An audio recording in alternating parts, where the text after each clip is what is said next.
प्यारे बच्चों, बेटा कक्षा दूसरी में पठन अभियान में यानी रीडिंग कैंपेन में आज हमारी हिंदी की क्लास है। ये सप्ताह चल रहा है चौथा सप्ताह आ चुका है।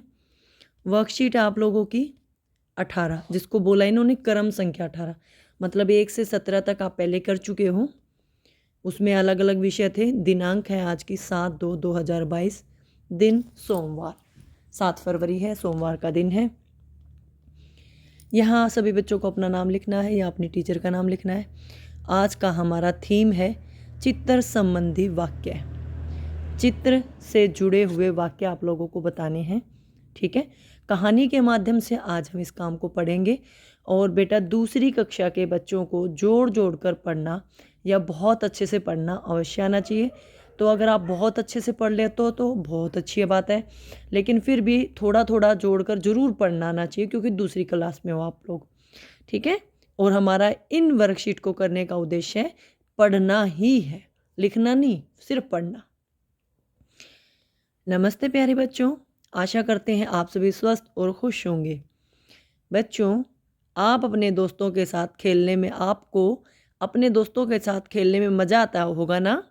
आइए आज दोस्ती पर एक कहानी पढ़ते हैं और पता लगाते हैं कि आखिर बबलू का नया दोस्त कौन है। नीचे बबलू का नया दोस्त कहानी दी गई है।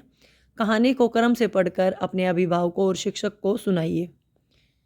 देखिए बेटा, साफ साफ लिखा है कि ये जो कहानी है इसमें आपको पढ़कर या तो अपने पेरेंट्स को या अपने टीचर को सुनाना है। टीचर को सुनाने के लिए आप ऑडियो रिकॉर्ड कर सकते हैं या वीडियो बनाकर भेज सकते हैं, ठीक है। और हमारी कहानी का नाम है बबलू का नया दोस्त। देखो, सबके दोस्त हैं, आपके दोस्त हैं, मेरे दोस्त हैं, तो आखिर बबलू का नया दोस्त कौन है ये हम इस कहानी में पढ़ेंगे। बबलू की मम्मी ने टेलीविज़न बंद कर दिया, पर यह तो मेरा मनपसंद कार्टून है, बबलू ने रोते हुए कहा। अब और टेलीविज़न नहीं, जाओ बाहर जाकर खेलो, उसकी मम्मी ने कहा। बबलू बैठा बैठा टेलीविज़न देख रहा था, तो मम्मी ने उसको कहा जाओ बाहर जाकर खेलो। उस समय टीवी पर बबलू का मनपसंद कार्टून आया हुआ था, वो इसीलिए रोने लगा। बबलू पार्क में चला गया, वहाँ कोई नहीं था। अचानक उसे कुछ आवाज़ आई। एक भूरे रंग का कुत्ते का बच्चा उसके जूते सूंघ रहा था, ठीक है। बबलू खेलने के लिए पार्क में तो चला गया, लेकिन वहाँ पर कोई भी नहीं था। उसे अपने पास कौन दिखाई दिया? एक छोटा सा कुत्ते का बच्चा यानी पिल्ला, जो भूरे रंग का था और बबलू के जूते सूंघ रहा था। शू शू, चले जाओ, बबलू चिल्लाया। कुत्ते का बच्चा बबलू को देखकर अपनी पूंछ हिलाने लगा। बबलू ने कहा, मैं तुम्हें नहीं जानता, इसलिए मैं तुम्हारे साथ नहीं खेल सकता। पहले तो बबलू ने उसको कहा शू शू, चले जाओ, लेकिन जो वो पिल्ला था वो अपनी पूंछ को हिलाने लगा, तो बबलू ने उसको कहा, मैं तुम्हारे साथ नहीं खेल सकता क्योंकि मैं तुम्हें जानता नहीं। बबलू एक पेड़ के नीचे बैठ गया। तभी कुत्ते का बच्चा भी उसकी गोद में आकर बैठ गया। वह बबलू के हाथ चाटने लगा, जिससे बबलू को गुदगुदी होने लगी। फिर जब पार्क में कोई था ही नहीं, तो बबलू एक पेड़ के नीचे बैठ गया और कुत्ते का बच्चा भी उसकी गोदी में आकर बैठ गया और बबलू के हाथ को चाटने लगा, जिससे बबलू के हाथ में गुदगुदी होने लगी। अरे नहीं, रुक जाओ, बबलू ने कहा, लेकिन कुत्ते का बच्चा बबलू का चेहरा भी चाटने लगा। अब हम दोस्त हैं, चलो खेलते हैं, बबलू ने हंसते हुए कहा। अब देखो बेटा, वो बबलू के पहले हाथ को चाटा, फिर बबलू के मुंह को चाटने लगा। तो बबलू ने कहा, अब हमारी दोस्ती हो गई, चलो खेलते हैं।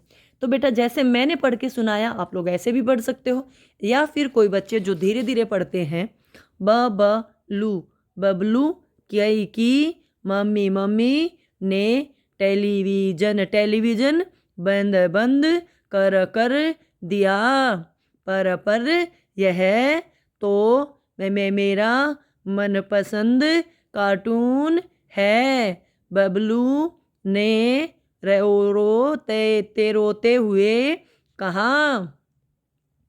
अब और टेलीविज़न नहीं, जाओ बाहर जाकर खेलो, उसकी मम्मी ने कहा। आप ऐसे भी पढ़ सकते हो या फिर फ्लुएंट भी पढ़ सकते हो बिना अटके हुए। बबलू पार्क में चला गया, वहाँ कोई नहीं था।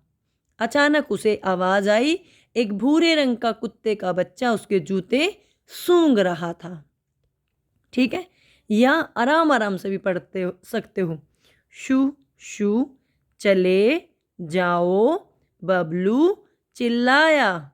कुत्ते का बच्चा बबलू को देख कर अपनी पूंछ हिलाने लगा। बबलू ने कहा, मैं तुम्हें नहीं जानता, इसलिए मैं तुम्हारे साथ नहीं खेल सकता। ठीक है, आप जैसे पढ़ो वैसे पढ़ो, कोई दिक्कत नहीं है, लेकिन पढ़ना आना चाहिए। ठीक है, 2 पैराग्राफ रह गए, मैं इनको फिर से पढ़वा देती हूँ। बबलू एक पेड़ के नीचे बैठ गया, तभी कुत्ते का बच्चा भी उसकी गोद में आकर बैठ गया। वह बबलू के हाथ चाटने लगा, जिससे बबलू को गुदगुदी होने लगी। अरे नहीं, रुक जाओ, बबलू ने कहा, लेकिन कुत्ते का बच्चा बबलू का चेहरा भी चाटने लगा। अब हम दोस्त हैं, चलो खेलते हैं, बबलू ने हंसते हुए कहा। ठीक है, इसी पहला तो यही हो गया, कहानी पढ़कर आपको सुनानी है। दूसरा है एक प्रश्न आपके लिए, क्या आपने किसी जानवर से दोस्ती की है? यदि हाँ, तो उस जानवर के बारे में एक वाक्य में बताओ। देखो बेटा, अगर कोई भी जानवर, गाय, भैंस, बकरी आपका दोस्त है, आप जिसकी देखभाल करते हो, उसके बारे में बताना है। देखो, कई लोग कुत्ता पालते हैं, कई लोग बिल्ली भी के साथ भी खेलते हैं, तो यहाँ पे आप उसके अनुसार दीजिए। और उसके बारे में क्या बता सकते हैं? उसके बारे में बता सकते हैं, मेरी दोस्त एक बिल्ली है, मेरा दोस्त एक कुत्ता है, मेरा दोस्त एक गाय है, मेरी दोस्त एक बकरी है। बस एक लाइन बतानी है, मैंने बोल के बता दिया, आप खुद कर लेना, क्योंकि आपका दोस्त कोई भी हो सकता है। और अभी तक मैं सच बता रही हूँ, मेरा कोई भी जानवर दोस्त नहीं है, तो मैं इसका आंसर इसीलिए नहीं लिख रही। आप चाहो तो इसका आंसर लिख सकते हो, और अगर आपका आंसर नहीं है कि आपने किसी से दोस्ती नहीं की, तो ना ही नहीं लिखना, बस। ठीक है, और देखिए बेटा, आज आपको अपने पेरेंट्स से क्या बात करनी है कि हमें जानवरों को तंग नहीं करना चाहिए, जानवरों के प्रति भी दया की भावना रखनी चाहिए। ये बात अपने पेरेंट्स से कीजिए कि हमें जानवरों के प्रति दया क्यों रखनी चाहिए, क्योंकि उन्हें भी तकलीफ़ होती है, वो भी महसूस करते हैं। और प्यार से हम किसी भी जानवर को अपना बना सकते हैं। प्यार से तो दुनिया में हम किसी को भी अपना बना सकते हैं, जानवर नहीं। ठीक है, तो आपको ये बातें अपने पेरेंट्स के साथ बैठकर करनी है। आज का हमारा कोविड अपेक्षित व्यवहार है, साबुन व पानी से नियमित रूप से अपने हाथों को धोते रहिए। ठीक है, तो कोरोना से बचने के लिए अपने हाथों को लगातार धोते रहिए।